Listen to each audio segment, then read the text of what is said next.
back at it. Welcome back to Talking Swish, the show where we explore the many life journeys centered around the game of basketball and bring to you so many examples of the ways that people's lives have prospered from this beautiful game that we love. First, as always, got to welcome back my co-host, the man in the orange beanie, the sensation from San Francisco, the legend, the looks behind the operation, the brain behind the operation. My boy, Sam Allen, what's good, sir? Happy to be here, man. Thank you for having me. Yo, welcome back, my guy. Thanks for being here with us. It was an absolute pleasure to see you at the last Golden State Warriors game where I celebrated my 57th birthday. Man. Thanks for pulling up, Mike G. Man, how crazy they just booed Kyrie like that. Like, I haven't heard somebody get really like booed like that in a while. Don't you ever come to San Francisco, California unvaccinated. Don't do it. We believe in the vaccine here, bro. Like, you know what I'm saying? Don't take half a season off. Come to San Francisco, cook us, and be unvaccinated. He was in his bag too. He was in his unvaccinated bag. Oh man, we got a special one today, baby. I feel like today is literally all about the city of San Francisco, California. Okay. I feel like players from San Francisco don't get their respect, don't get their love, don't get their shine. And 66% of this podcast today is San Francisco based, born and raised and bred. Ladies and gentlemen, for the young ladies watching the show, I apologize. Our guest today is spoken for. You know, I don't DM us later like, who was that? What's his number? What's his info? Don't do it. Don't do it. Okay, he's spoken for. But very, very brief background on today's special guest. Attended Wallenberg High School in San Francisco, California. Starred there, dominated, made his presence felt. Attended West Valley College, south of the Bay Area, where he brought home championships, led his team, and really stepped into his own as a basketball player. Made the decision to attend UC Santa Barbara, where I had the pleasure of playing with him. Mr. Double-Double is what I refer to him as. One of the lankiest, coolest, smoothest players you've ever seen, which makes so much sense why his nickname is Ice. Ice. So he didn't earn it for being cool as shit. He is cool, but he earned it because it's his initials, ICE, and therefore got the name Ice. Went on to play professionally overseas, had a 12-year pro career, took him to Italy, took him to Germany. He'll tell us about the many stops that he had and the ways that it transformed him. And he's blessed now to have a beautiful family and be living in Germany and to be coaching the game of basketball that he once played. And he's going to take us along this transition and this journey of being a player, being overlooked and underrated, and then having a prosperous 12-year career and now living and raising a family in Germany and coaching the game of basketball. Please welcome to the show none other than Ivan C. Elliott. Ice. What up, my guy? Thank you. Welcome. Man, what my brother. Welcome to Talking Swish, man. How you feeling? I'm good. A little, it's just a little bit earlier out here, so I had to get the kids ready, and I'm a little bit on the more tired side, but I'm gonna give you as much. I have my coffee, so I'm gonna give you as much energy. He's charged up. This is like the third time we rescheduled it. This is the third time we rescheduled this. Got to link up. Yeah. Oh, and can I make a quick point to like just to touch on how dedicated we are on this show, how international and global we are on this show. You see Sam's background, my background is dark. All right. We're in California in the United States of America. You see my brother's background right now. Sun's coming up because he's in a little nation known as Germany, hours and hours away in the future. And I'm very proud of the fact that we have connected and come together here to share the story of how basketball made you a global citizen, and it's prominent. It's on display here in our backdrops. So without further ado, because we tend to drag it out and I have so much to talk to you about today, we have so much to ask you. let's jump right into it. When did your basketball journey begin?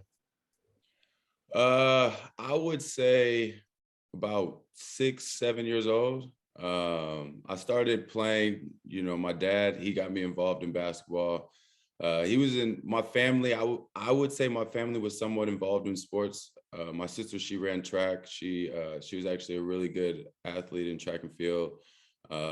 My dad, he coached. He played when he was younger, but he coached.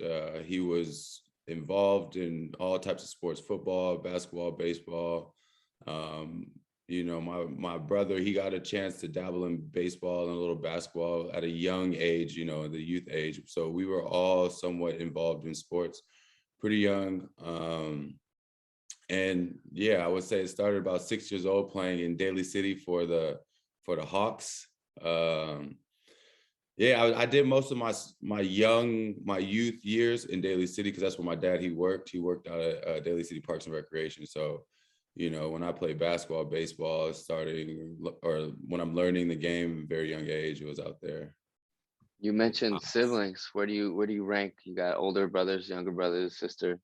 Yeah, I'm the baby, man. My brother and sister, they're both 8 years older. So yeah, there was a long time where I was by myself at home. They were off to college. My brother was in the military. My sister, she was off to college. So yeah, although we're 8 years apart, I mean, we still connect, and we still, I shared a room with my brother ever since, just about since I was born, basically all the way till he left at 18. So, I mean, we're still really close, although we're kind of far apart in age. Yeah. Yeah, because like you said, did you have like that sibling rivalry, or like was the age gap too big? Because Al's brother and my brother were both like 2.5, 3 years apart. So, it was like close enough where we're still kind of doing the same stuff. But like the 8-year age gap, they might have been. Yeah, it wasn't so much with my brother, it wasn't so much sibling rivalry because he wasn't really into sports by the time I was I think old enough or big enough to even play against him. Yeah. But my sister, her being involved in track and field, I mean, I gravitated towards sports. I watched her, like I wasn't necessarily competing against her, but it was like a role model. It was somebody to look up to. And, I see her running in all types of meets where she's getting awards and she's all these accolades, and she went to Lowell High School. So she, even now till this day, I would hope or assume she still holds some of these records and stuff because she broke a lot of records while she was there. So me seeing that growing up, and I wouldn't say it was like a rivalry, but it was somebody to look up to and kind of shoot towards, Right. And then also she got the scholarship going to Sacramento State. So I definitely had that in my mind, growing up, wanting to get a scholarship, just to be like my sister, see how proud she made everybody. And, it definitely helped push and drive me at a younger age. Just to have that model, I'm sure is super important. Yeah. Do you have like your earliest basketball memory? My earliest basketball memory. I mean, so when I started playing, like I said, I was about 6 years old. And my dad was actually my coach from when I first started playing all the way to 8th grade. Okay. And, but when I started playing, before I started playing for my school, I was playing, like I said, with a team called the Hawks in Daly City. And in this I remember the gym being like terrible, being like to the point where you're slipping and sliding everywhere. But as a kid, you don't really care about that. You're just out there having fun and all that. So you don't even think about that. But I played up. I think I was in first grade maybe, but I was always playing with the next grade up, second graders. And when I went to second grade, I played with third graders. So I just remember being like I remember the kids not really liking to play with me. I don't know if they didn't like playing with me, but I just didn't understand certain things, because I was younger than them. So they kind of looked at, I remember asking my dad, like, how come such and such doesn't want to play with me? And he was like, well, you just got to learn the game. You probably travel too much, or you do this too much, or, things like that. At 6 years old, but yeah, that's early. Yeah, but I mean, I didn't really understand it. Like I said, I was just going out, just having fun. And a lot of the kids actually that I played basketball with, I played baseball with out there. So was that your father's doing, or Was that because you were so talented? Why were you playing up like that? I think it was just, I think my dad just understood just the competition, and he just knew. I mean, I don't think my dad was pushing me towards like, oh, I want you to play professional basketball or baseball or whatever it is. Like, I think it was just, he just knew that in order for you to get the most out of things, I mean, well, not always the most out of everything, but it's, you know what I mean, to get a lot out of, especially sports, it's a lot easier, or not easier, but it's better for you if you are playing up, or you're playing against better competition and things like that. And I just think that the group of kids that we had were, like I said, we all played baseball together. So I think he just took that same group of kids, and the average age was older. So I guess we were in the older group, and you know what I mean? And I was kind of forced into it. Cause I remember, I think it was me and one other kid that were in first or second grade, and everyone else was one grade above us. You mentioned baseball and some other sports. Like, when did you choose the lane of basketball, or did it kind of choose you, or did you ever have like a fork in the road where you had to, you had to choose? Oh man. So high school, I didn't really, honestly, I didn't take basketball serious like that until high school. I was a baseball guy. Baseball was my thing. I loved baseball. Like, if you knew me growing up, I thought honestly I was going to play baseball in college, professionally. Like, that was what I wanted to do. I loved baseball. My dad, he played softball. Well, he played, like I said, he played baseball, football, and basketball when he was younger, but I didn't get to see any of that. He was older and he wasn't still playing. Well, he played softball, so that's what I got to see. I actually saw him playing, like, I mean, it's not baseball, but I saw him playing softball, and then he officiated basketball and baseball. But I think what drew me towards baseball was the fact that I actually saw my father playing it. You know, I wanted to be like my dad. You know, so and it wasn't until high school till I started playing AAU ball, where I kind of like started taking basketball a little bit more serious, and baseball kind of started falling back. And the fact that I grew 3-4 inches over a summer, and I'm lanky and tall, and it's my favorite position was playing catcher. So, getting up and down, being that tall, which for your knees, it didn't really work out that well. Yeah. Open up that yeah. strike zone like another 7%. Right? So you can throw it anywhere as a strike with Ivan as a right. Lightsaber. I was really into baseball, man. I just love I like the fact. I think it was. I was thinking about this a couple of days ago. I think it was also the fact that, like, in baseball, when you're up at bat, or when your team's up at bat, you get to sit on the bench with your friends and joke around and mess around, and you have that kind of atmosphere, And like I said, a lot of the guys that I played basketball or baseball with in basketball, we were really good friends because we played both sports together. So we were with each other most of the time out the year. And I really like to get dirty, and be accepted. So, like, as a kid, your parents, they always tell you, don't come home with dirty clothes or this and that, or they don't really want you getting your new shoes messed up, but it's accepted in baseball. So I got to run, slide, dive in the dirt, and just have as much fun as possible. And I think that ultimately, that helped me in basketball. I think that that mentality of diving on the floor, doing the dirty work, like that transition to basketball from baseball. Did you have heroes on the baseball field or the basketball court at that era or that age that you were trying to emulate? Well, baseball, my favorite player was Ken Griffey Jr. The kid. Yeah.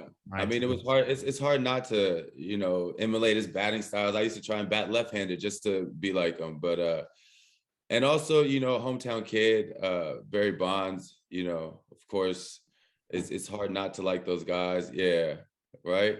Both of them left-handed. I tried to switch hit just because of that, But yeah, baseball, I would say those two guys. I even wanted to play outfield because of them, but I didn't. I was better at shortstop, and then eventually I liked playing catcher a little bit more, just because you're involved all the time, and when you're playing defense in baseball, it's not all the time when you're involved, especially as a little kid. You're sitting there, you might pick up grass or dirt, and you start messing around, and as a catcher, you have to be aware and alert at all times, you know what I mean? Because you're catching the ball. Back to guys I looked up to, like with basketball, you know, it was, as a kid, it's your typical Michael Jordan, you know, it's hard not to look up to him. But as I got a little bit older, it was I was into like KG and Kevin Garnett. That became one of my favorite players, and that's who I tried to emulate as far as like the intensity and all that on the court. Yeah. That's crazy. You say picking up grass. Like I played baseball for a couple years. I wasn't very good, but you know, I could play. And I like one of my most vivid memories just being in the outfield. Like, yo, this sucks. Like, there's no balls being to me. Exactly. I was just, like you just said, just picking up grass and just like throwing it to the wind. And then like, you know, 3 outs are up and like, all right, I'm gonna go hang out with my friends in the dugout now. Yeah.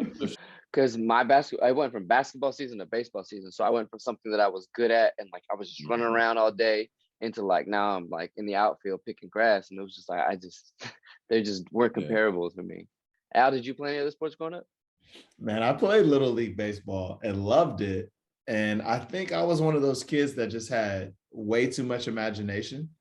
If I watch a baseball game that day, the rest of the day I'm daydreaming about being in the MLB. If I watch a football game that day, the rest of the day I'm dreaming about like being in the NFL, you know? And luckily for me, one of the first sports that I watched consistently was basketball. So more often than not, I daydreamed about being a pro basketball player. And so it's just, of all the paths that I could have been obsessed with, I chose basketball. And then thankfully later grew to be 6'6", semi-decent at the game and stuck with it. Semi-decent, huh? Yeah, you know what I mean? Like, yeah, I got the undersell. Yeah, but you know, I was that kid that like I would watch Speed, like the Keanu Reeves movie, and then the rest of the day with toy guns be like jumping down the stairs, like you know, like I was just had way too healthy of an imagination, and thankfully applied it to what could I do around this game. When did you feel like you were like good at basketball? Like you thought you could do this at least at a high level? I would say, I mean, when I started playing because I went to Star of the Sea in San Francisco, so that K through 8 Catholic school, and so I started realizing, I guess, early on when I was playing with those kids and stuff, like I was a little bit better, but I think it was just my natural ability. Like I was just faster than guys. I was long and I didn't know it. You know what I mean? I didn't realize I was long until I became a professional basketball player. Guys used to tell me that all the time, you know? You're super tall and long and lanky, and you don't realize it when you're because you grow up with yourself your whole life, you know? You don't really realize how long you are, how much you're growing and everything. But I mean, I would say early on, maybe that was because I played up when I was younger, but that's such a young age. But I mean, I think it was probably around 5th grade or so, because I was just faster, and I didn't play like a big position until I got a little bit older. I was point guard starting out, so I was a little bit faster. I could handle the ball a little bit better, but I think that also came from me just playing with my friends at the park and playing outside and stuff like that. Because I had to keep up and I wanted to be on the court. You know what I mean? It gets brutal when you're playing with your friends. You know, you got another kid waiting out or 2 other kids waiting out and they want to play, and you know what I mean? So I just had to hold my own eventually. And I think about 5th grade, I didn't know I was gonna get into professional basketball, or you know what I mean? I hoped to get a scholarship, but my mind was a scholarship still on baseball at that age. But I really wasn't thinking about basketball as like my main vehicle, you know. Before we go into detail about Wallenberg, can you talk, and maybe Sam can chime in a little bit. Can you talk about being a young kid in San Francisco and what that was like for you, what it was like to find a pickup game even, and ways that growing up in San Francisco had an influence on you versus growing up in a town where it's not a huge metropolis and there's a park on every corner or what have you. I'm really curious about San Francisco life on young kids and then also on athletes at a young age. I mean, for me at a young age, I was going to the park. You know what I mean? In my neighborhood, we used to just as a like when I say young, I mean 7, 8, 9, 10 years old kind of thing. But as I got a little bit older, you know, the basketball world is so small. It's kind of like and if you're involved enough, or if you're, I don't want to say good enough, because I don't want people to think, oh, I got to be good in order to find runs or to, you know what I mean, to play basketball. But it was just kind of like you just meet people and they tell you, oh, come up to Jolie, come up to Portola, come up to, you know what I mean, the different gyms in the city. I mean, and there was always, more or less, there was always something going on. Even if it was like terrible run, it was just something to do, you know what I mean? Mm-hmm. I used to go up to Correct Center all the time at USF. So that was like their health center. Rec center, yeah. Rec center, yeah. So like, I used to go there all the time, and because I love swimming and jumping off diving boards and all that stuff. So I used to go there and go swimming and go play basketball there all the time. And I mean, those were just older guys playing. It wasn't really any real competition, but you know, I was a lot younger. I'm 12, 13 years old playing with some of these guys. And but yeah, I just navigated through the city through word of mouth with friends and people that I played against. Or, you know, my dad, he's involved, you know, in Daly City Park and Recreation. So he knows even a lot of people from San Francisco Parks and Recreation about the gyms and what's open and where guys usually are and stuff like that. And I just try and follow the trail and just get it in when I can. So San Francisco is like pretty physically, has like a lot of physical barriers. There's a bunch of hills and stuff. And so, I mean, you can stay pretty regional. And you were mentioning like there's literally a park or a rec center within, you know, 3-4 square block radius, you can find a park or something like that. And so there's always one around the house. Like I lived across the street from a school, so I didn't never have to go far. And I grew up in Sunset, so Sunset Rec and West Sunset and all those stuff. So there's always something to do. You said there's Correct, there's always Run at Correct, Glen Park. And so like the availability was, you don't have to go very far. There's always going to be someone with a ball. And just the game of basketball is always just open and universally understood at that age. Yeah, for sure. I mean, honestly, that's what I would say the difference between European kids and kids in the state is that we have that availability, that we do go to the courts. You know what I mean? We go outside and play. We have a court on every corner. You know, you drive around, you see kids playing basketball. That's what you learn at a young age. Out here, they don't really learn that at a young age. They go to the soccer fields with their friends and play soccer. And, you know, me being older, I realized how fortunate I was to actually have those things. And, you know, even like my friends and stuff, they used to have the courts that you could roll out. We used to roll them out of our yard. We would have one kid would have one court, another kid have another court, and we try and play full court in our parking lot. And I mean, we had a lot of those long nights and where we lower the rims and we're dunking on everybody and each other and, you know, trying to do a little too much. But I mean, like you said, I feel like the availability was wherever you kind of, if you just turn your head to the right or to the left, you could find something. Yeah. I love that, because at least on this side of the bridge, East Bay kids, we kind of felt like, oh man, I could be walking down the street, roll up on a school or a park and it's game time, or it just feels a lot more random. Whenever I was in the city, it kind of felt like you had to know your way around the city, right? Mm-hmm. Not being from there was like, yo, for me to get from downtown to Sunset is a train ride and 3 buses. And then I need to know somebody there who's going to let me in the gym. So it's cool to hear from your guys' perspective. Like you guys felt like, oh, the hoop was everywhere. Whereas when I entered the city, it was like, man, if I don't make that one call and this kid doesn't let me in at this right time, it's an ordeal to get there. So that's really cool. Let's jump into Wallenberg. Will you tell us about just those first years at Wallenberg, how they came about and what your experience was? Yeah, so I applied because me coming from private school, K through 8, I applied to the private schools around the city. Well, it was more St. Ignatius and Sacred Heart, because Sacred Heart was around the corner. Mm-hmm. So I applied to those schools, and unfortunately, I didn't get accepted. And well, it was a combination just because of the money situation with my family and everything. I wasn't really feeling giving up after they paid for both my sister and I go private school K-8.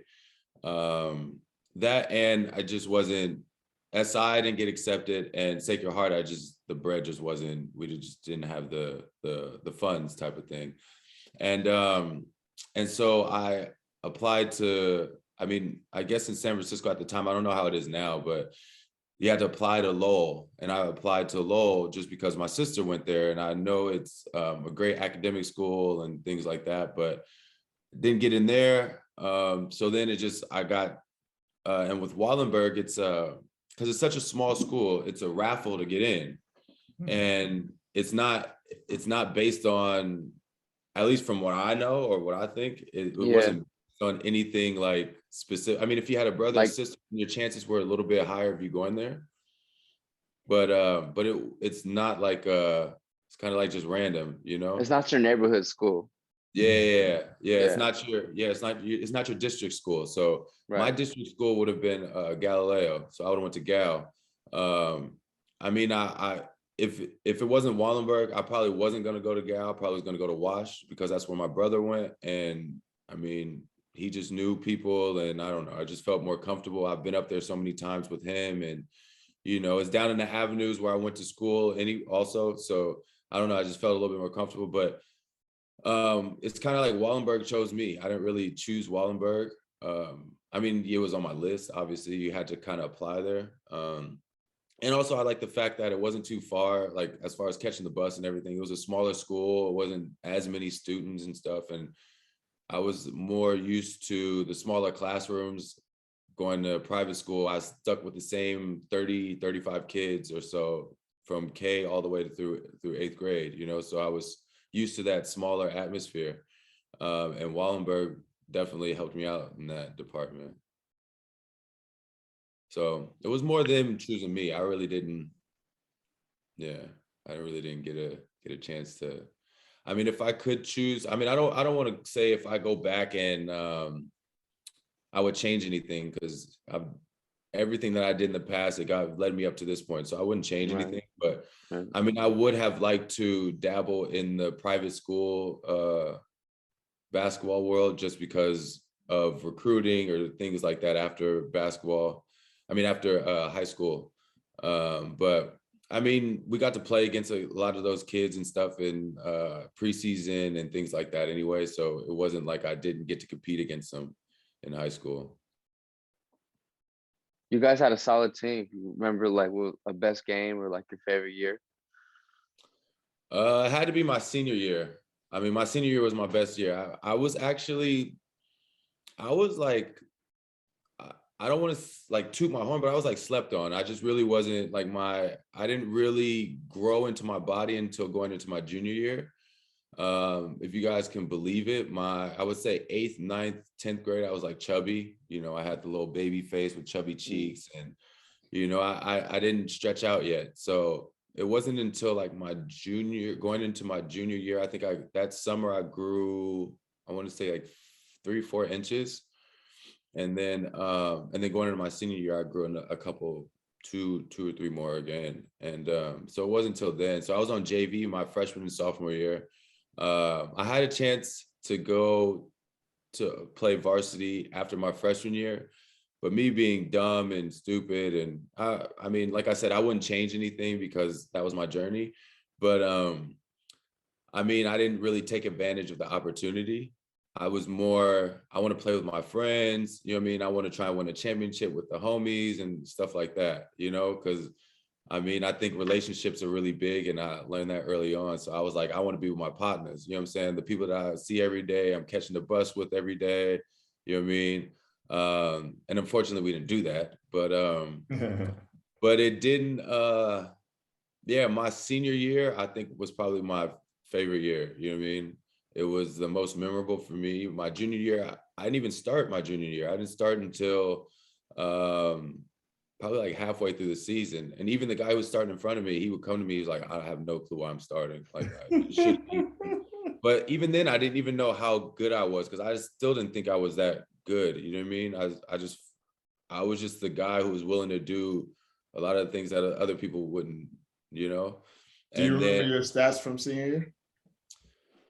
it was about 18 points, maybe 10 rebounds, 9 rebounds or something like that, 2 assists. I'm not too sure. That was a long time ago. Everything starts meshing and everything starts getting blurry as I start thinking further back.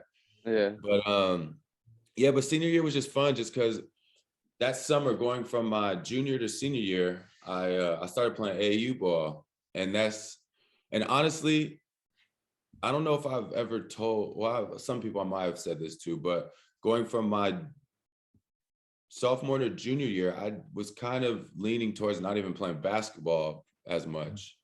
Just because I wanted to get in baseball. I'm telling you, I loved baseball. Like my freshman year, I was honorable mention all city, and I just was like, I just wanted to continue this. Like, this is fun to me. Like, I want to play baseball. But Wallenberg, we didn't have that great of a baseball team, you know, so we were losing every game, and it made it really tough to continue to fight when, you know, you're losing all the time. You want to win, especially at a young age. You don't understand that well, I mean, with baseball it's kind of tough too, because like with basketball you kind of could control, like I could just take over the game. With baseball it's like if you're pitching 5 guys terrible, out there, the right? shortstop is like, I could hit as many home runs, but I'm only going to get up to bat 4 times, you know what I'm saying? And it's tough. Yeah. But going from my junior to senior year, I started playing AAU basketball. Who did you play with? I played for a team called Frisco's Finest. So they're not around anymore, but Ray Kelly? Yeah. So, and he really brought back like the fun in basketball. Cause to me, I felt like it started becoming, and it's funny because basketball became my job, but it started feeling like a job, you know? And in my mind, I was like, if it's going to feel like a job, I want it to be baseball. I don't want it to feel like a job, and it's basketball, you know? I think I was a little lazy too. I thought baseball, I didn't have to run as much and stuff like that. But I mean, but then as I got older, I did find out that you did still have to do a lot of the same stuff. But yeah, AAU, Ray Kelly, he brought back just that free play, like just having fun and just going, like, you know. And also we got to travel around and you're in hotels with friends, and it was just, you know what I mean? It was just a whole nother life to it. It just brought a whole nother life to me. And then going into my senior year, I just played with that same mentality, just playing like free, and really did not, I don't want to say I was being disrespectful to our coach, to Mulligan, but I was just like a effort mentality. Like I really just didn't, I don't want to say I didn't care. It was like, you're gonna have to accept the way I play, or we're gonna have to I don't know what else to do. You know what I mean? I can't figure it out, but this is what I can bring to the table, and this is what we're gonna do. You know what I mean? Yeah. I connect with you so much, man. There were so many years, so on several levels. First of all, I didn't play varsity until my junior year of high school, and a lot of people don't know that. And it was so funny because I felt like as a sophomore, I was one of the better players in the whole school. I was already being recruited by colleges. And there's this weird feeling of like, for all these sophomores across Oakland that I have played so much with, and they're on varsity, that I'm falling behind and I'm slipping, and man, what am I doing? Am I trash now, you know? And then realizing, man, I'm going to get so many touches, take so many big shots as a sophomore, that when I stepped on VAR as a junior, it was like, I'm that guy, which was weird, right? Versus sitting on the bench for a year on varsity and then trying to find myself.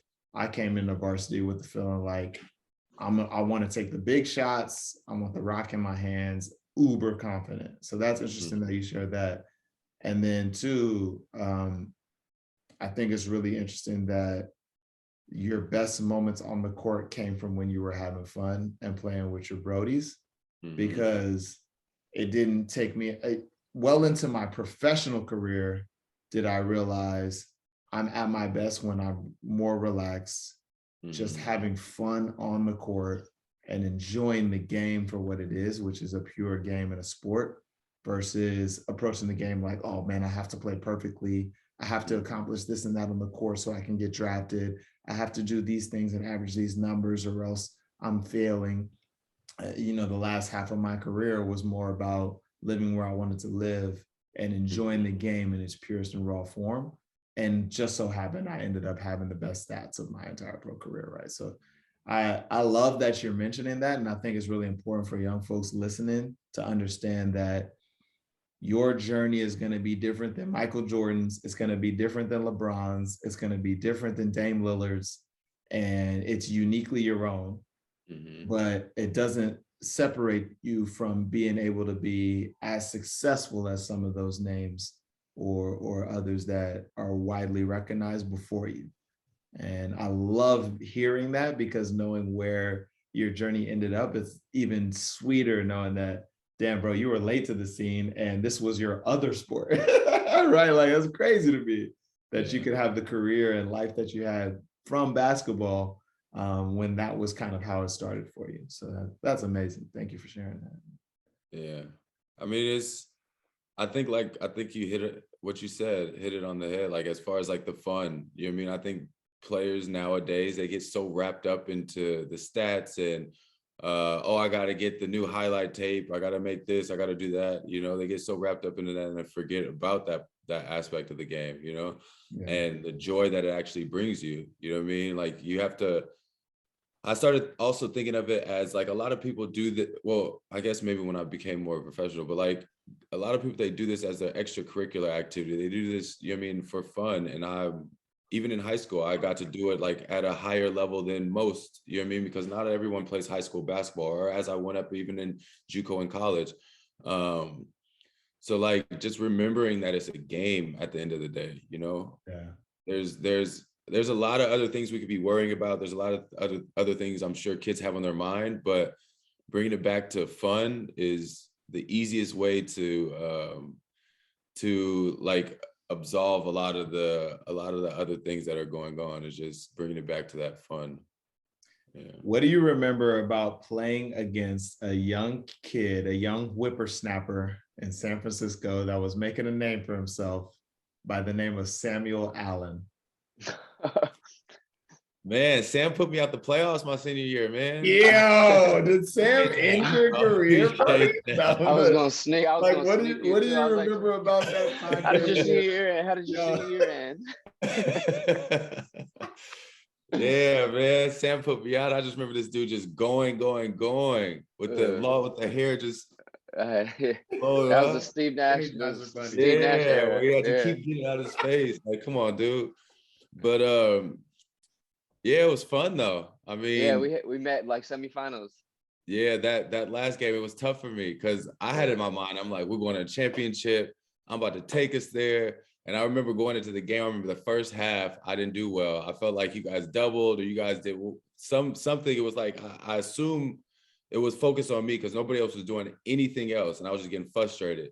And in the second half, I tried to do what I could, but it wasn't enough. But that was heartbreaking, man. That was heartbreaking. I had it because that would have been the first time our school I went to the men's basketball team. I went to the city championship, and our girls that year had went to the championship game, I think. So we would have both been playing the same day, the next day, and yeah, you guys got us. But I mean, it was fun. It was a good game. Yeah, it was fun. Yeah, it was fun. Sam, what do you remember about Ivan at that period? You know, just as a player and a person, what do you remember about him? Just smooth, like nothing was forced. I think he was right. I think we were running doubles every time he touched it, or at least every time he put it on the floor, you know, and committed in the direction. We would run like a guard out. It was usually me. And we were just running just to get him out of his hands because he didn't have a lot of help. I'm not trying to sneak nobody else's facts. He didn't have a lot of help on that team. And so, you know, if we felt we could stop him, we would have a good shot. And our team was pretty good too. Like, you know, we could throw some bodies at him. We had a couple bigs. We had a couple, not as long as Ivo, but, you know, 6 fouls to give. Yeah. I actually played a little bit with one of your teammates, or I was supposed to go to my Juco actually with Marcus Benjamin. Oh yeah. Yeah. And he was on that. That was one of Sam's teammates that played with you in that playoff game. Yeah. And he ended up not going to West Valley, but we had planned at that time. We were 2 of the city kids that were supposed to be going to West Valley, but he ended up going somewhere else. Speak on that, like somewhere down south. Yeah. How did you end up, you played at West Valley with a legendary coach who we ended up playing for at UC Santa Barbara, Danny Yoshikawa. But how did it come about that you ended up at West Valley? How did you make the decision, I'm going JUCO versus straight to D1 or college? Tell us about that. Well, out of high school, I didn't have a lot of schools calling me. You know what I mean? It was until my senior year till I kind of like started making a name for myself. And even then, this city doesn't really, at least at that time, we really didn't get a big name when it came to the basketball department. You know what I mean? Like we got overlooked a lot. You know, I mean, I don't know how many kids from my senior year I don't even know how many kids. I know I was the first from my high school to end up Division I player. And I don't know how many other kids, when it comes to basketball, really continue to play at a high level. But West Valley just, I mean, they snuck in. It was a couple other JUCOs, and it wasn't really any real D1s. And granted, I'm not gonna say I was the best student, but I don't think my test scores and my GPA kind of matched up enough for me to go where I wanted to go. You know, I applied to like a lot of the HBCUs and like local schools, like, you know, USF, and like I tried to get in those kind of places and stuff like that, but it just wasn't really working for me, you know. So then Coach Yoshi was actually at that game. I had been talking to him before, but he was actually at that Wallenberg and Lincoln playoff game. And I mean, we just had a connection. I just liked his whole atmosphere, like how he was, you know. I mean, if you guys don't know, Coach Yoshi is a little short Japanese guy, but he's like intense, and I just love that about him, you know. I mean, he cooled off about when he came to Santa Barbara with us, but I mean, he was intense, and I love that. I love the fact that West Valley wasn't around the corner. You know, I could have gone to San Francisco City, who actually did really well, and who's actually a really good powerhouse for JUCO. Yeah. So I could have gone there, but to me, San Francisco City was just another high school. You know, it was just a high school that all the kids in the city went to, and I just didn't want to get drawn back into that, and I wanted to just explore myself, living on my own, being away from my parents, and, you know, just experiencing something new. And so I went out to West Valley, and I just liked the campus. The campus is really nice. It gave me like a big school atmosphere, I guess, or feeling. But I just honestly, I just really like Coach Yoshi's intensity. Like he just made me feel comfortable, and I wanted somebody who was gonna push me, and man, did he push us, boy. When I tell you, JUCO was rough. But it was a lot of fun though. We had a lot of success. Say more, man. I didn't experience the JUCO route. Were you fully scholarshiped? Did you live on campus? And how would you compare the competition to Division I, which you later experienced? Well, see, the thing about California JUCO, California is so big that we have so many junior colleges that we played, at least then, and I still think we still do it now, but we played just in California. So we didn't play any teams outside the country, outside the state. But it was, and with that being said, they don't give scholarships to the guys in California. Like you get grants and things like that from the government, but there's no you don't have dorms, it's not like Last Chance U, like the football Last Chance U, how they're all staying together and all that kind of stuff. Yeah. It's exactly how the Last Chance U is with the guys, with the basketball Last Chance U. It's a lot of people that commute and stuff like that, but we had guys that were from, we had another guy my sophomore year, Dominic Cruz Duncan, he was from San Francisco. We had Kenneth Alexander from Oakland. We had Junior Russell, who was from, we'll say, Santa Cruz-ish area. Who else? We had a couple other guys. We had another guy from Marin. We had, so we all had to live out there. So we ended up just we had to find apartments, and hats off to my parents because they helped out a lot. I mean, Juco's a lot cheaper than a regular 4-year, but my parents, they definitely had to help out a lot. I had to referee some games in the summertime, and I had to do my little thing where I could. Yeah. But as far as like the competition, I mean, guys are hungry. You know what I mean? Everyone's fighting for that same one scholarship that's available. You know what I mean? Like, and it's hundreds and hundreds of kids that are fighting for the same exact scholarship as you. Yeah. And everyone has a chip on their shoulder. Everybody has something to prove. So it definitely wasn't easy. But with the guys I played with and with our coaching staff, they made it easier.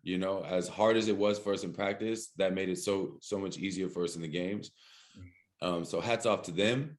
But Juco was a lot of fun. I mean, it was, we're in college, so you got the college lifestyle as far as like with us, because we had guys that did commute that were from San Jose or from that area. So they had a touch on like the whole scene outside of basketball. So they made it enjoyable. And the fact that we're winning, like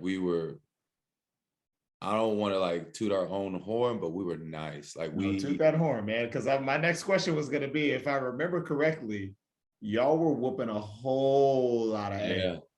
A whole lot of A, man. Yeah, tell us about that record and that time period. So like I said, we only played within California. So we never played any teams outside of the state.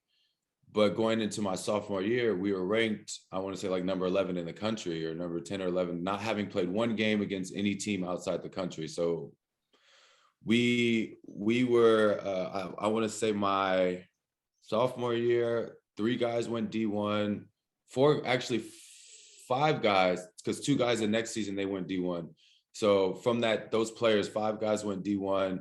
I think 2 guys went like D2, and then a couple guys NAIA. Mm-hmm. So I mean, we were tall, long, athletic. We were the guys that schools probably wanted, but just, I don't know, just had that one thing missing. You know what I mean? Whether that's grades, whether that's like attitude, whether that's, usually that's why guys are in Juco, because they got that one thing. And that doesn't necessarily mean like on the court. It could be stuff off the court. Like they can have everything on the court, but you got guys that just can't get it right in the classroom, or just can't get it right as far as like their just keeping their composure and things like that.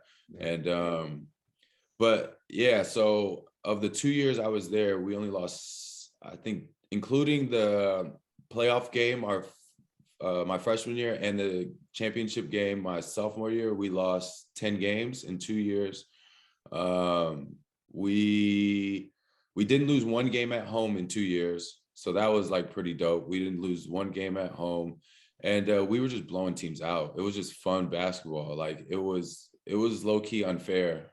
Some of the ways that we play. I mean, because we played a pressured defense. It was run, trap, and we were just everywhere. We're tall, long, athletic, and Coach Yosh, he definitely made it difficult, but it made us all better. I mean, we used to get statted after practice. I'm sure I've told you these stories before. We get statted after practice, or during practice. And so like we would get statted as far as like offensive rebounds. If you get an offensive rebound, that's 3 positives. If you get a turnover, or 2 positives. If you get a turnover, that's 3 negatives. And so like you could add positives and negatives, but every negative at the end of practice was a 17. And for those who don't know, that's 17 sideline touches, and we had time. So you had to make it in that time. And so it made us very, very disciplined, because turnovers are negative, jump stop to an assist, that's a positive. So like we were like, everyone was jump stopping to assist. We weren't traveling, we weren't running people over or anything. So we were very, very disciplined. And like we were very competitive, because every drill that we did, say it's a 4-on-4-on-4, Coach Yoshi would tell us, this is worth 4 positives. So everybody's going at each other's neck, because we're like, we need these positives. I got 10 negatives already. I'm not trying to run after practice. I got this paper to write. I got all this other stuff to do. You know what I mean? I can't be all day running. Right. But ultimately it made us better. I think that it was funny, because when I got to Santa Barbara, even I remember it was a couple of times we were running, and I remember Coach Williams, he used to make us run like to the bleachers, like all the way back to the bleachers and back.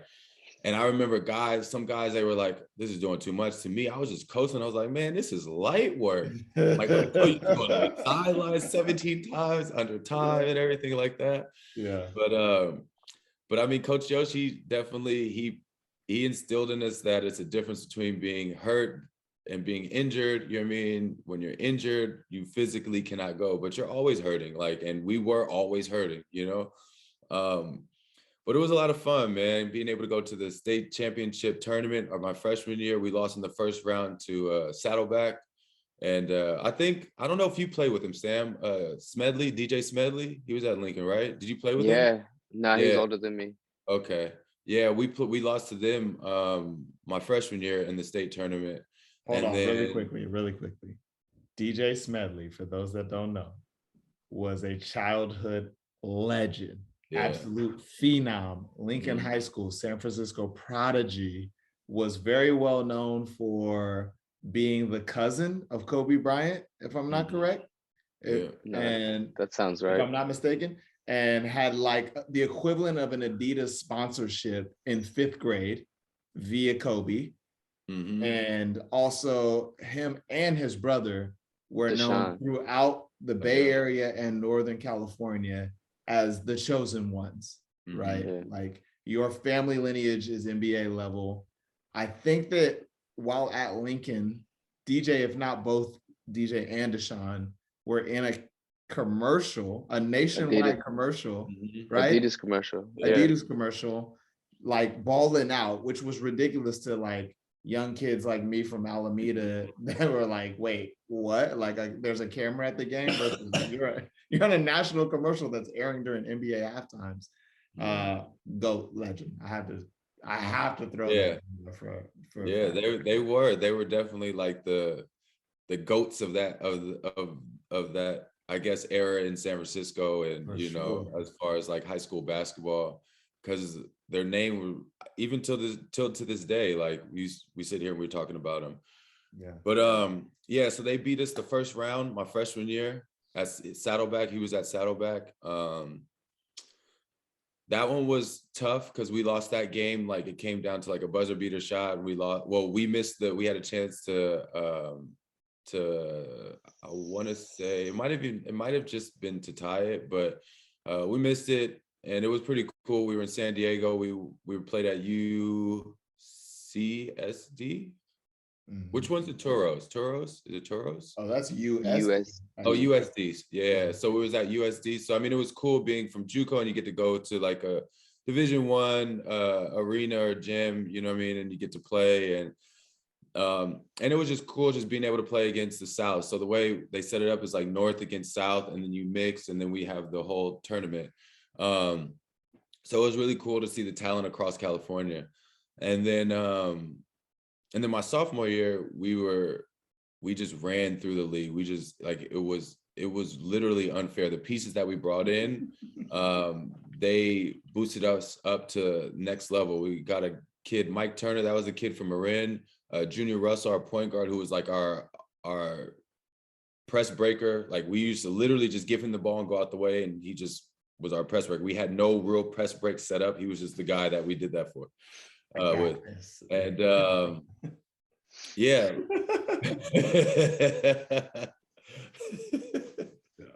It's like an ultimate sign. When you're a basketball player and your point guard goes like this, it's like, oh man, right? My point guard is nice. You know what I mean? Like my point guard is legit, right? Bro. He just scooted me out the way. He's gonna break this press by himself. Yeah. Right? Like how did you get from West Valley to UC Santa Barbara?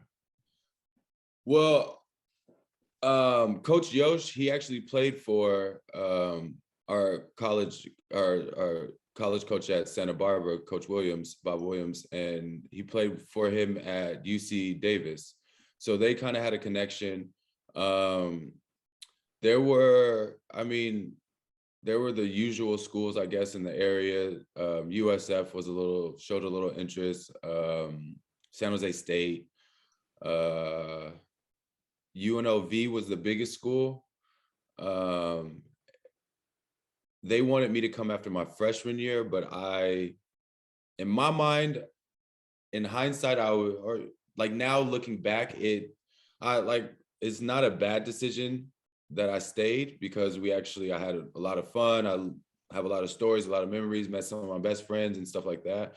But I mean, it was just another level. But UNLV, they wanted me to redshirt coming in, and in my mind, but they wanted me still to play my sophomore year and then come. So they just wanted me to sign early. And in my mind, I'm like, if I'm transferring in as a junior, I don't want a red shirt. I don't want to sit out. I want to play. You know what I mean? I've spent 2 years already playing at a college level. So why not play? So I decided not to take a scholarship after my freshman year. And I also, me thinking we have a monster team, I'll get more offers after this. You know what I mean? Just because in my mind, we're going to win the state championship. We're going to go undefeated. And because actually the season before, or so my freshman year, the team that won the championship, they actually went undefeated. I think they went like 30-0. I think it was Fresno City. And so I'm thinking like, we could do the same thing. We're about to go undefeated next year. I'm going to get more offers after this. Like they're going to be coming back, like begging me to come to the school just because of what we've accomplished as a team. That's just me being ignorant, you know what I mean? Not realizing that they're talking to 5 other players just like me, and that scholarships are, you know what I mean? It's not like every school has 20 scholarships to give up. A school might only have 2 scholarships that season to offer to players. And I'm not thinking about that. I'm thinking just like, oh, they're going to want me after, So that was just a little naive of me. But I mean, after my sophomore year, it was more the UCs, a lot of schools in California. Who else? There was Marshall University, Creighton University. But I think UNLV was the biggest school that was really, really showing like the real interest, that I actually talked to coaches and stuff like that, because you get all those letters from all these other schools that really don't mean anything. It's like a stamped name or a stamped signature on it and everything. But and then Santa Barbara just came in because, I mean, after I took a trip there, honestly, I didn't want to go anywhere else. It's hard not to want to, be right there on the beach. Like that's one of the most beautiful campuses. To this day, I'm out here in Germany. I'm just sitting there Google Maps and just, you know what I'm saying? I don't know if Google Mapsing is a word anyway, by the way. That's a word. No, that's a word. Yeah, Google Maps. It is now. You maps in it. It is. Yeah, there we go. Can I just say really quickly, like if you're a college basketball player and you're evaluating schools, maybe like Stanford showing you a little love, maybe it's your dream to go to Cal, I highly suggest you don't go on an official visit to UC Santa Barbara. Because if you do, if you make that decision, you're not going to no damn Cal. You're not going anywhere else but UC Santa Barbara, man. If you take a visit to UCSB and you attend a different school, I got questions about your mental health and if you're doing okay. I really do. Like it's just a ridiculous environment, man, to drop a 17 or 18-year-old kid off in and say, you're going to go here for free. It's just like, it's absurd. Unmatched. Yeah. But also it wasn't like me coming from West Valley. We were a family, you know what I mean? Because we were really close. Everything we did outside of basketball, we did it together. We had 6 guys living in the apartment complex together, so I only took 2 trips after my sophomore year. So that was to Santa Barbara and to Northridge. I had another one planned, but it was to Marshall. Like they really wanted me to come. And I think Portland State really, really wanted me to come, but I was sold. I took a trip to Northridge, and I mean, sorry to everyone at that time in Northridge. It was more just you waved them off. Waved them off. It was more just it was a trip, and I just wanted to see if Santa Barbara was right. You know what I mean? It wasn't. I had kind of already. I wasn't 100% that I was going to Santa Barbara, but it was like, let me just see what another school, at least even in this conference, you know what I mean?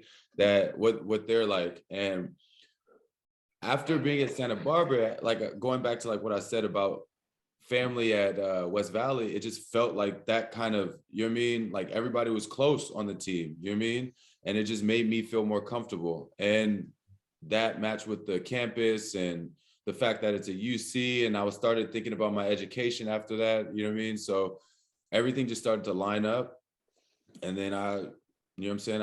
And it wasn't too far. I was far enough where I was out of mom and dad's, their vision or whatever. And yeah, I was close enough where I could hop in the car with Al in the Taurus and just slide back. You know what I mean? The old school Taurus days. Taurus, huh? Yeah, I was gonna. Well, I'm excited now because this is the point in my life where you came into it. Junior year of college might have been my favorite of my 4 years at UC Santa Barbara, but I just want to ask you from the outside, what was your experience like playing with me, and what was your experience like that first year, or even those first 2 years at UC Santa Barbara after all you're done? Yeah. Like that, like, I'm feeling, boy. But I mean that I asked that in the most humblest way. Yeah. Because I guess I didn't realize at the time that most of the team perceived me to be a little bit anal and just like way too serious about basketball, which I learned later, right? Like at the time, I thought I was just doing the right thing. Yeah, I mean, you were though. Straightforward, truthfully, like, what was your take on coming to UCSB? What was your take on me? And then, what was your experience there? I'm so curious. I mean, I don't know if you remember, we did the Warriors camp before that. So we had met before. We did a Warriors camp. I think it was out in Hayward or somewhere. I'm not sure. We did a Warriors camp before, and I had just committed there. Yeah. So like I was hyped too, because I was like, wait, and it was cool. We don't get a lot of recruits that are 6'8", lanky from the day. I'm like, yo, we're about to be nice. Yeah, I remember that. That's what made it like even easier. Was like, all right, I already know this dude. We got somewhat of the same background. We come from like the same area. We speak the same language. You know what I mean? So it made it a lot easier. And when I actually got to Santa Barbara, I felt really comfortable, you know what I mean? Because you definitely helped with that, And on my recruiting visit, I was with James the whole time. So we bonded and we built a relationship. So I felt really comfortable coming there. Honestly, my junior year it was a lot of luck. Like I want to rewind. At Juco even was luck my freshman year. I luckily got thrown into the starting position. You know what I mean? I think throughout my career, it wasn't like the route wasn't that I wasn't always the best player. I wasn't always the best shooter. I wasn't the guy per se on any team except for my senior year of high school. After that, it wasn't until later professionally. But I luckily became a starter because our starting 4-man got injured my freshman year. But then I made the most of the opportunity that was given, and I just played as hard as I could, and I continued, and I just stayed in that role. And I don't know if you remember junior year, I wasn't in the starting lineup either. We had a guy, Tom Garlup, Australian, one of the funniest dudes ever.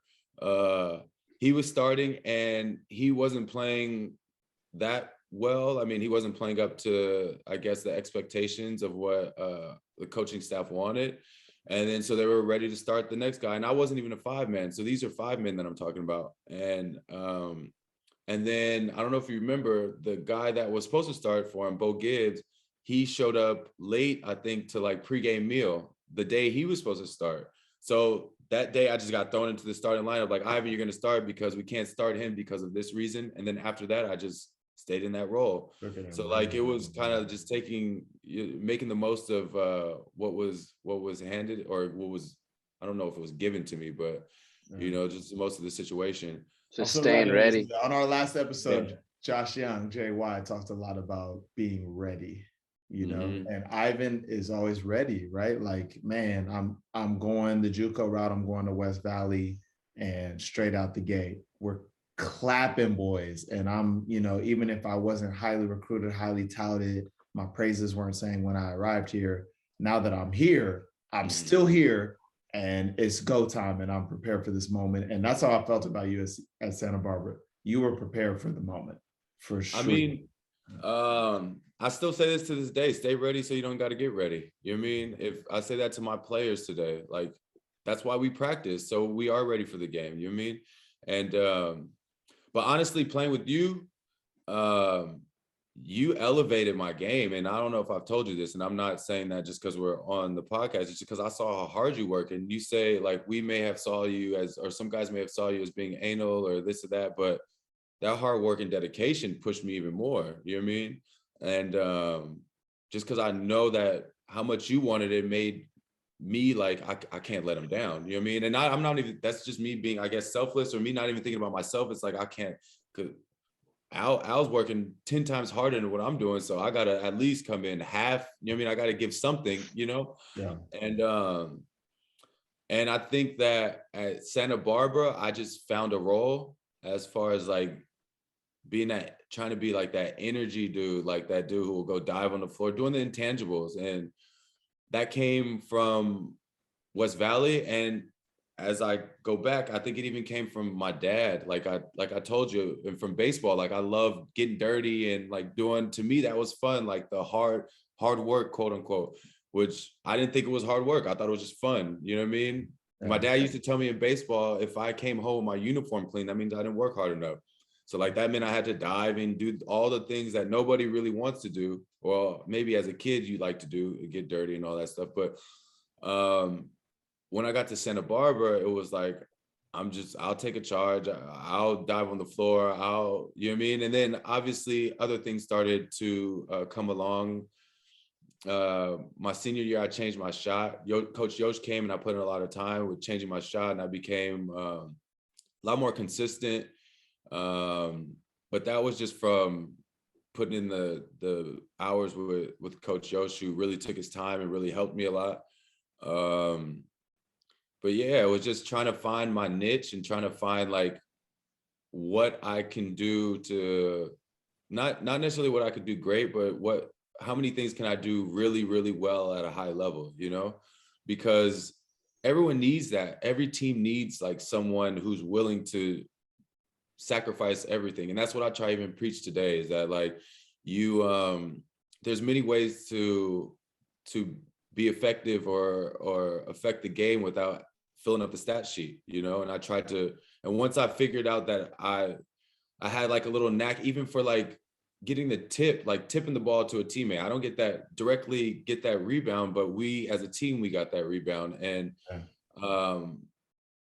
which is so crazy because you don't get a stat for that in college, but then playing overseas in Europe, you do get a stat for that. Mm-hmm. And it's just like, man, I've made this a skill set of mine that's not acknowledged, right, at a younger point in my career. But then later on was like, well, win me contracts. That's so cool. I love it. Yeah, but for me, it was just like, I just had in my mind though, like, I'm all about the team. I just want to win. Like, I don't care how we have to do it, as long as we win, you know? Because I still think when I was in third grade, that was my first year of playing like for my school. We lost every game that season. And that hurt. Like I used to cry after every game.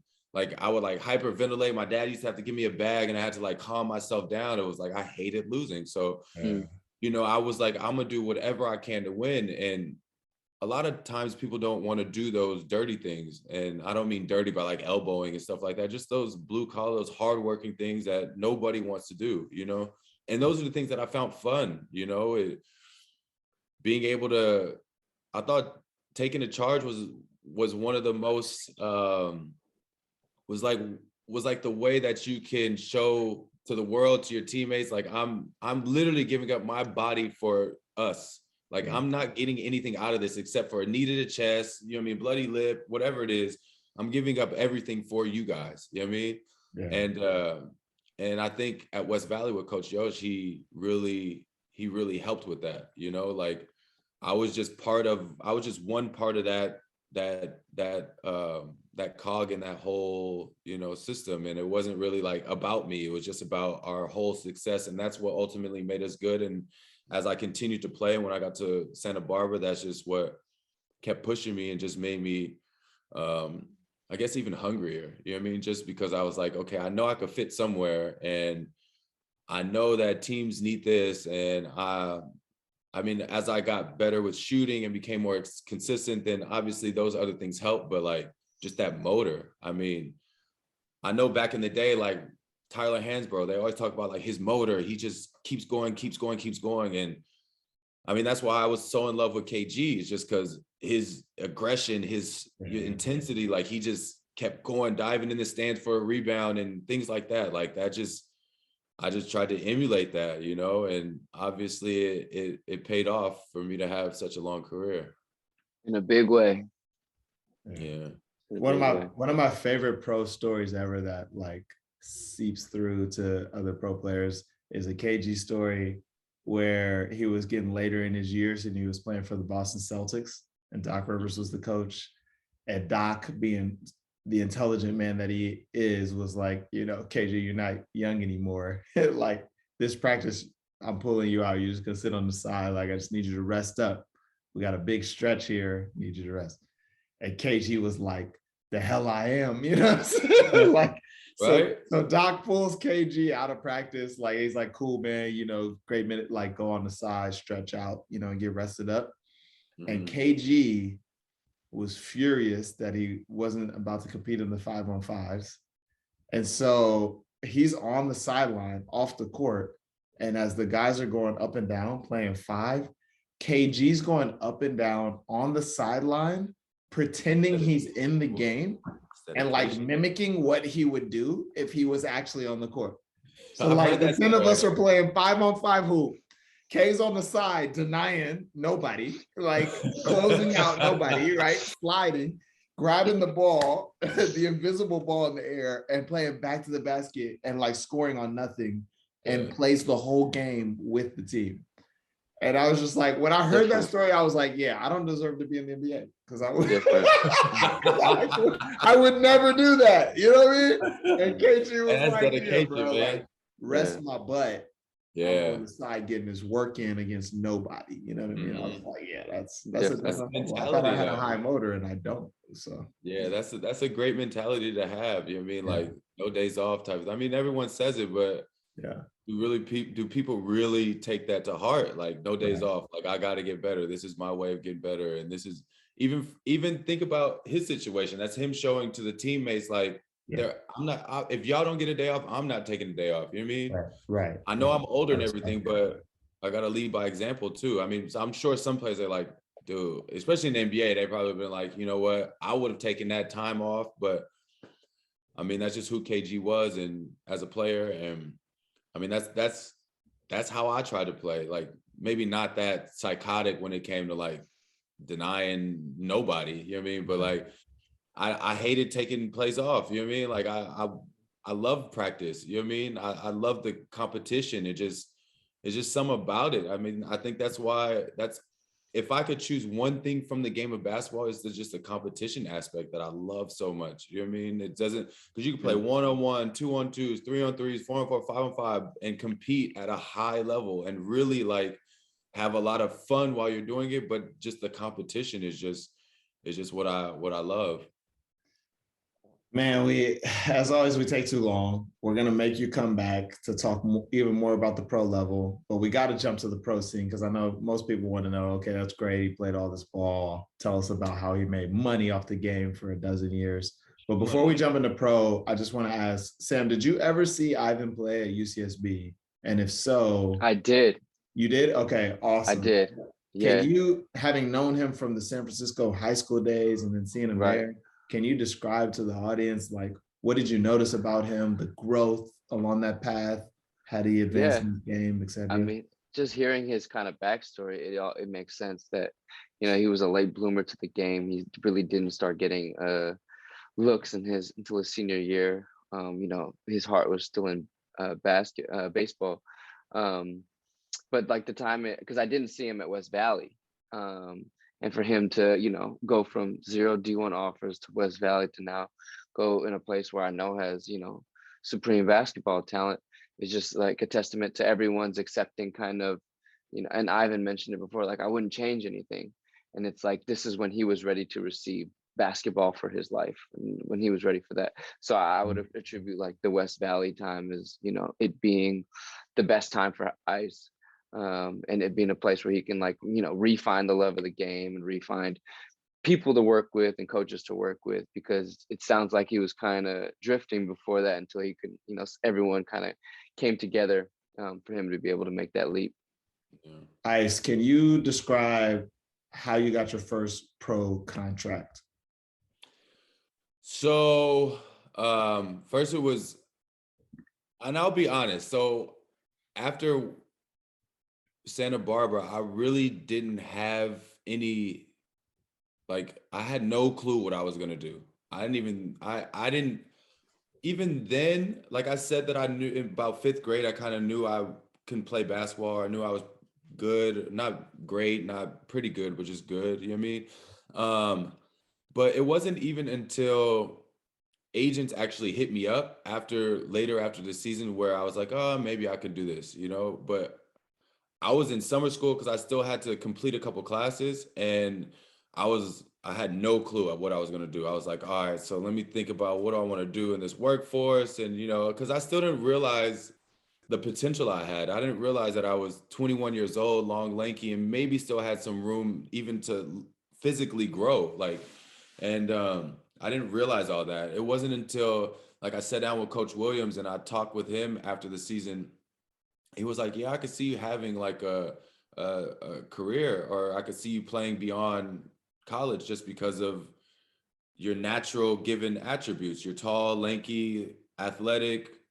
I wasn't a crazy jumper, but like I could move, I was long and stuff like that. So, and I think I was pretty fast, or for my size and things like that, I think I was pretty fast. And that's what guys look for at the next level, like the youth, especially even more so now. Like that's what they draft in the NBA. They got 16, 17-year-olds, you know what I mean?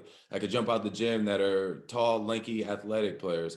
And it wasn't until a couple agents hit me up, probably 3-4 months even after the season. Like it wasn't even right away, because I don't even know the rules and all that stuff. Maybe they couldn't hit me up until then, but Coach Mark Amaral, who's one of our assistant coaches at my junior year. So he left after our junior year.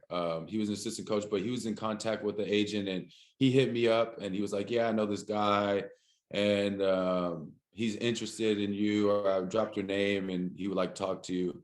And then actually the agent that I went with, a German guy, he used to take like little tours around the States in the summertime. And like every now and then he'll go up the East Coast, he'll go up North and West Coast, South or whatever.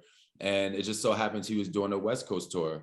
And I was one of the players on his list. He actually came through to Santa Barbara. He went to school in the States. So his English is really, really good. And, he has some kind of feel for Americans just because he's been around.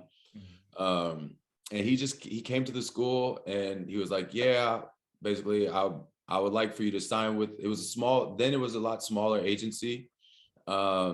And I had been talking to 2 or 3 other agents. One was from a bigger agency. The guy Coach Amaral put me in contact with, he was a smaller agent.